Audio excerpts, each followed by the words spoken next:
Click করুন অ্যাপের bell আইকনে আর সাবস্ক্রাইব করুন এবিপি আনন্দ। সব সময় থাকুন খবরে।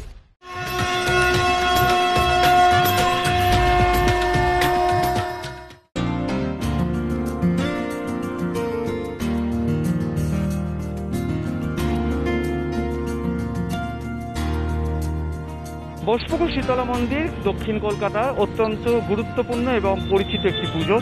হিমের আবহে বশপুকুর শীতলা মন্দির কিন্তু বরাবরই অগ্রগণ্য ছিলই। গত বছর তাদের যে মণ্ডপ তৈরি হয়েছিল তাতে মূল উপযোগ্য বিষয় ছিল রং, খাতা, পেন্সিল। আর এবছর পুরো কাজটাই কাঠের। আমরা সরাসরি কথা বলে নেব এই থিমের ব্যাপারে, কিছুটা জানার চেষ্টা করব। তারা যেটা জানতে চাইবো যে প্রচুর কাঠের ব্যবহার দেখছি।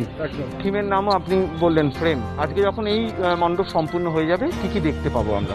মানুষ যখন আসবে তখন দেখবে যে কাঠের ফ্রেম, যে আমাদের ফটো ফ্রেম আমরা যেটা বলি, সেটা ফ্রেম দিয়ে নতুন রকমের শিল্প সৃষ্টি হয়, সেটা মানুষ কাছে উপস্থাপনা করেছি। এবং কাঠ দিয়ে ফ্রেমের মাধ্যমে কিছু ঘোড়া যেটা বানিয়েছি, সেটা হচ্ছে আমাদের এই ফ্রেমের নামকরণ করেছি। কেন করোনা হয়েতে মানুষের জীবন তো একটা গতিহীন হয়ে গেছে, সেটাও স্তম্ভিত, ঠিক রেশের মতন দমে গেছে, যার জন্য ঘোড়াটাকে আমি কাঠের ফ্রেম করে বানিয়েছি। কাঠের ফ্রেম ব্যাপারটা আমাদের কাছে একেবারেই অপরিচিত তো নয়। প্রতি বাড়িতেই ড্রয়িং রুমে, বেডরুমে, যে কোনো জায়গায় কাঠের একটা সুন্দর ফটো ফ্রেম আমরা দেখেই থাকি। কিন্তু সেটা যখন একটা মণ্ডপ সজ্জার মূল উপজীব্য বিষয় হয়ে ওঠে, সেটা কতটা আকর্ষণীয় হয়ে ওঠে, সেটাই কিন্তু এবছর বশপুকুর শীতলা মন্দিরে দেখা যাবে।